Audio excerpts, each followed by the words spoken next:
Question number 1 है इसमें सम basic concept का। Calculate the molar mass of, आपको मोलर मास निकालना है और फर्स्ट है इसमें CH4। तो कैसे निकालेंगे हम इसका मोलर मास?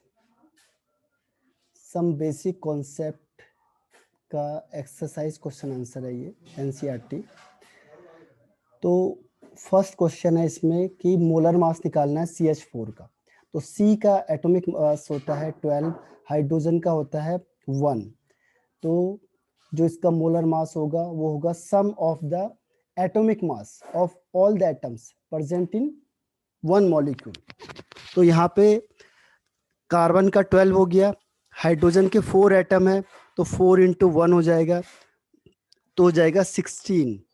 तो इसका जो आंसर होगा वो हो गया 16U। तो पहला आंसर। सेकंड है इसमें H2O। तो H2O का मतलब हो गया हाइड्रोजन का 1 होता है, ऑक्सीजन का होता है 16। तो जो इसका मोलर मास निकालेंगे तो molar mass is equal to हो जाएगा 2 इंटू 1 प्लस 16 यानी 18U। और तीसरा आता है इसमें CO2। तो मोलर मास क्या होगा? C का है 12, ऑक्सीजन का है 16 और ऑक्सीजन के 2 एटम है तो 16 2 जा 32 प्लस 12 यानी 44। तो ये इसका आंसर हो गया। क्वेश्चन नंबर फर्स्ट का आंसर है। क्लियर है? आगे बढ़ जाऊं क्वेश्चन नंबर सेकंड पे। Yes sir. Question number second है yes sir. Calculate the mass percentage of different elements present in sodium sulphate. Sodium sulphate होता है Na2SO4। तो इसका मतलब वो कह रहा है सोडियम की परसेंटेज बताओ, सल्फर की परसेंटेज बताओ और ऑक्सीजन की परसेंटेज बताओ, मास परसेंटेज। तो देखो सोडियम का होता है 23 और सल्फर का होता है 32 और ऑक्सीजन का होता है 16। तो सबसे पहले हमें क्या करना है? मोलर मास निकालना है। तो मोलर मास ऑफ Na2SO4 का क्या होगा? 2 इंटू 23, क्योंकि Na के 2 एटम है तो 2 से मल्टीप्लाई करना पड़ेगा, 2 से मल्टीप्लाई कर दो, प्लस सल्फर का 1 है तो 32, ऑक्सीजन के 4 एटम है तो 4 इंटू 16। तो ये हो जाएगा 16 4 जा 64 प्लस 32 प्लस 46। इन सबको प्लस करके लगभग 142 आंसर आएगा। अब यहां से मैंने कहा आपको कि सोडियम की परसेंटेज बताओ। तो सोडियम परसेंटेज कितना होगा? देखो वेट ऑफ सोडियम या mass of sodium upon molar mass of Na2SO4 into 100। तो सोडियम का मास कितना होता है? 46। देखो ये सोडियम टोटल कितना है? 23 2 जा 46 है तो 46 सोडियम हो गया, डिवाइडेड बाई टोटल मास कितना है इसका? टोटल मास है 142 इंटू 100। इसको सॉल्व करके जो आंसर आएगा वो आएगा लगभग 32.4% अप्रोक्सीमेट में। तो ये सोडियम की परसेंटेज हो गई। ऐसे ही हम क्या करेंगे? सल्फर की और ऑक्सीजन की परसेंटेज निकालेंगे। सल्फर की परसेंटेज के लिए क्या कहेंगे? Weight of sulphur upon weight of Na2SO4 यानी टोटल सॉल्यूशन का वेट इनटू 100। तो ये है सल्फर का 32 होता है अपॉन 142 इंटू 100। इसको अगर हम सॉल्व करते हैं तो इसका आंसर आ जाएगा लगभग 22.6%। अब इसके बाद ऑक्सीजन की परसेंटेज है। ऑक्सीजन 4 एटम थे ऑक्सीजन के, यानी weight of oxygen, total weight of oxygen upon weight of Na2SO4 into 100। Oxygen के 4 एटम है और एक एटम 16 होता है अपॉन 142 इंटू 100। तो 16 सर आपकी 4 वॉइस ब्रेक हो रही है। और वो एक्चुअल में हो सकता है नेट का इश्यू होगा आपका, क्योंकि यहाँ से नेट सही है। तो एक बार आप नेट को चेक करना अपने। कई बार अगर नेट जाता है ना तो आवाज़ लगती है ब्रेक हो रही है। ओके। हाँ, क्योंकि जो आवाज़ के ब्रेक होने का मेन रीज़न है वो है नेट। तो यहाँ पे अभी तो मेरे को लग रहा है ये नेट यहाँ सही है। अब नहीं आ रही होगी आपको दिक्कत। 16 4 जा 64 नो अपॉन सर। 142 इंटू 100। अब इसको हम सॉल्व करेंगे ऑक्सीजन की परसेंटेज को, तो लगभग ये आ जाएगा 45.05%।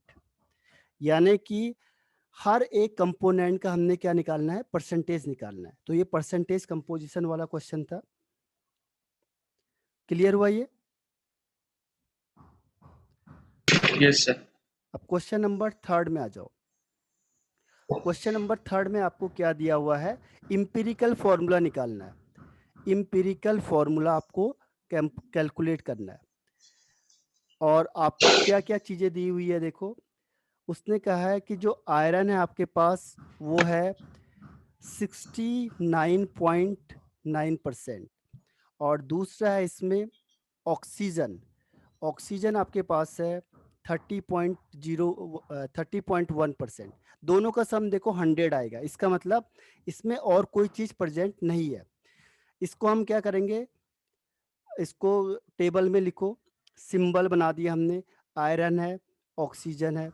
दूसरी चीज हम क्या करते हैं, परसेंटेज लिखते हैं। परसेंटेज है 69.9 और 30.1। उसके बाद होता है उसका एटॉमिक मास जो गिवन होता है मोलर जनरल। मास देखते हाँ, हैं। इसमें एटॉमिक गिवन मास, नहीं है। एटॉमिक। है कितना है इसका atomic mass no sir, iron का? गिवन तो नहीं है। हाँ, तो ये दिया होता है, इसमें दिया नहीं है क्योंकि ये आयरन। एनसीईआरटी है।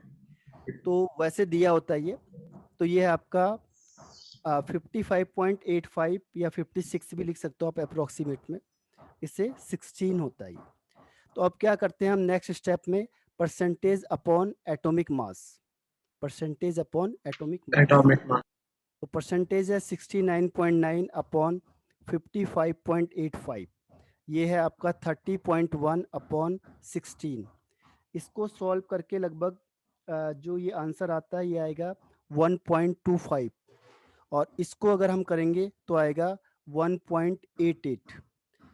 अब क्या होता है कि अब हम सिंपल रेशियो में निकालते से, सिंपल रेशियो में। तो सिंपल में क्या करेंगे, इन दोनों में से जो कम वैल्यू होती है 1.25 और 1.88, जो कम होगी, 1.25। हाँ 1.25 कम है तो इससे दोनों को डिवाइड कर देंगे तो ये 1 हो जाएगा। ये 1.88 अपॉन 1.25, तो ये लगभग लगभग 1.5 के बराबर आता है। अभी भी होल नंबर में नहीं आया, तो इससे हम क्या करते हैं, सिंपल होल नंबर रेशियो में करते हैं।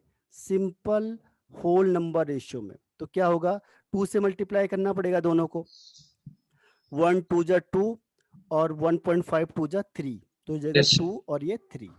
तो इसका फॉर्मूला क्या हो जाएगा, एफ ई के 2 हैं, ऑक्सीजन का 3 है। तो इसका फॉर्मूला बन गया, empirical formula is F E 2O3। तो यह है समझ में इंपिरिकल फॉर्मूला। Yes sir. अच्छा, आगे बढ़ जाऊं। अब है question number 4। Yes sir. Question number 4 है हमारे पास, calculate the amount of CO2। आपको CO2 की अमाउंट बतानी है। अब इसमें पहला केस है, फर्स्ट पॉइंट क्या है, 1 mole of carbon. 1 mole of carbon is burned in air.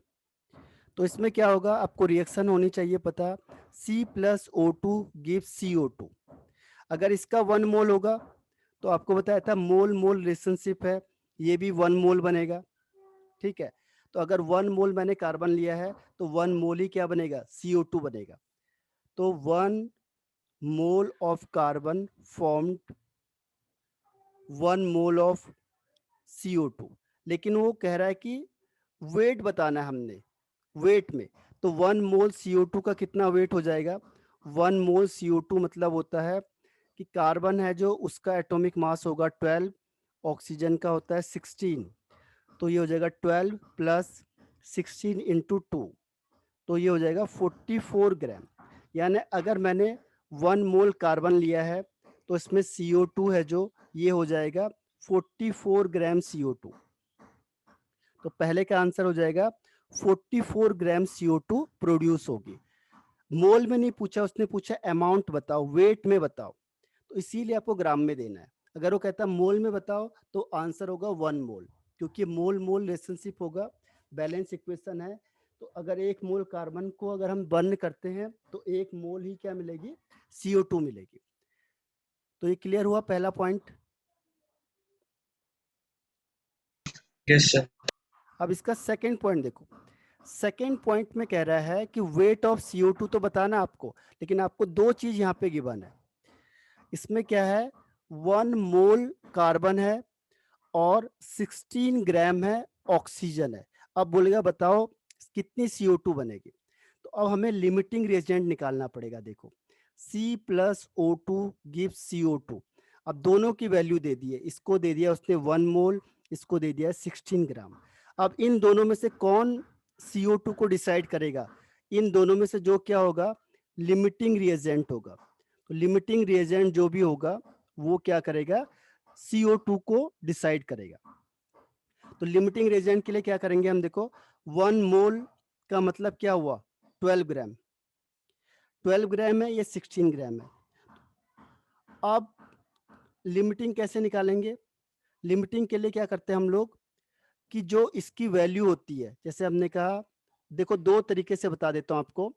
एक है अगर आप मोल के टर्म्स में निकालते हो तो भी बढ़िया है, इसके 1 मोल है, अब इसको मोल में कन्वर्ट करो, O2 को 16 ग्राम आपको दिया हुआ है, और O2 का मोलर मास होता है 32, O का 16 होता है, और O2 का कितना हो जाएगा 16 इंटू 2 मतलब 32, तो 32 इसका क्या हो गया, मोलर मास। तो इससे weight upon number of moles is equal to क्या होता है, वेट अपॉन मोलर मास।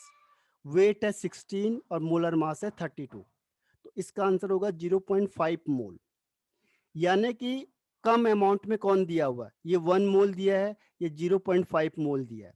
तो जिसके मोल कम आएंगे या जिसका मास कम आता है, अगर मास के टर्म्स में करेंगे तो मास के टर्म्स में अलग आएगा, लेकिन लिमिटिंग फिक्स है कि जो दोनों के केस में सेम होगा।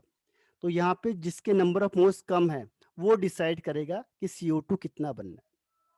तो पहले स्टेप में हमने चेक किया तो हमने देखा कि O2 है जो वो लिमिटिंग रिएजेंट है। तो फाइनली मुझे पता चला कि O2 क्या है, इसमें लिमिटिंग रिएजेंट है। तो जब O2 लिमिटिंग रिएजेंट है तो अब O2 डिसाइड करेगा। तो अब देखो CO2, अब यहां से पहले स्टेटमेंट बनाओ, 32 ग्राम और ये 44 ग्राम, यानी 32 ग्राम CO2 होगा तो 44 ग्राम क्या बनेगा, CO2। तो अगर ये 16 ग्राम है तो ये कितना होगा, x होगा। इसको शॉर्ट में देखो ये कर सकते हैं। अब इसको यहाँ मल्टीप्लाई करो, इसको यहाँ मल्टीप्लाई करो, 32x is equal to 44 into 16, तो x is equal to 44 into 16 upon 32, ये हो जाएगा 1 2 से 2 1 जा 2 2 जा, यानी 22 ग्राम। तो सीधा सी बात X है, is equal to 22. हाँ अगर ये आधा हुआ तो ये भी आधा हो जाएगा, सीधी सी बात है। अगर 32 ग्राम से 44 ग्राम बन रहा है और हमें कितना दिया है, ऑक्सीजन 16 ग्राम दिया है, यानी आधा दिया है, तो CO2 भी कितना बनेगा, हाफ बनेगा, तो ये हो जाएगा 22 ग्राम। क्लियर हुआ ये? Yes, sir. ओके। अब देखो थर्ड भी यही आंसर है, थर्ड का भी सेम आंसर यही होगा, फिर भी मैं आपको बता देता हूँ। थर्ड पॉइंट में इसमें बताया हुआ है कि कार्बन को हमने 2 मोल लिखा है और ऑक्सीजन है 16 ग्राम। तो जैसे हमने अभी निकाला था कि जो ऑक्सीजन होगा वो क्या होगा, लिमिटिंग रिएजेंट होगा। ऑक्सीजन लिमिटिंग रिएजेंट है क्योंकि वो कम क्वांटिटी में है। देखो carbon plus O2 gives CO2। अब इसका 1 मोल इसके 1 मोल के साथ कंबाइन करेगा और इसका 1 मोल बन रहा है, ये बैलेंस्ड इक्वेशन है। ठीक है। अब कार्बन के हमें दे दिए 2 मोल, जो गिवन है वो कितना है, इसके 2 मोल दे दिए। और ऑक्सीजन का 16 ग्राम का मतलब क्या हुआ, 16 ग्राम का मतलब 0.5 मोल यानी आधा मोल दिया हुआ है। तो लिमिटिंग कौन सा होगा इसमें से, लिमिटिंग होगा जो कम क्वांटिटी में प्रेजेंट होता है, यानी ऑक्सीजन डिसाइड करेगा कि ऑक्सीजन CO2 कितना बनना है ना, ऑक्सीजन डिसाइड करेगा। तो अब बताओ कितना बनेगा CO2, 16 ग्राम अगर CO2 है तो सॉरी O2 है तो CO2 कितना बनेगा,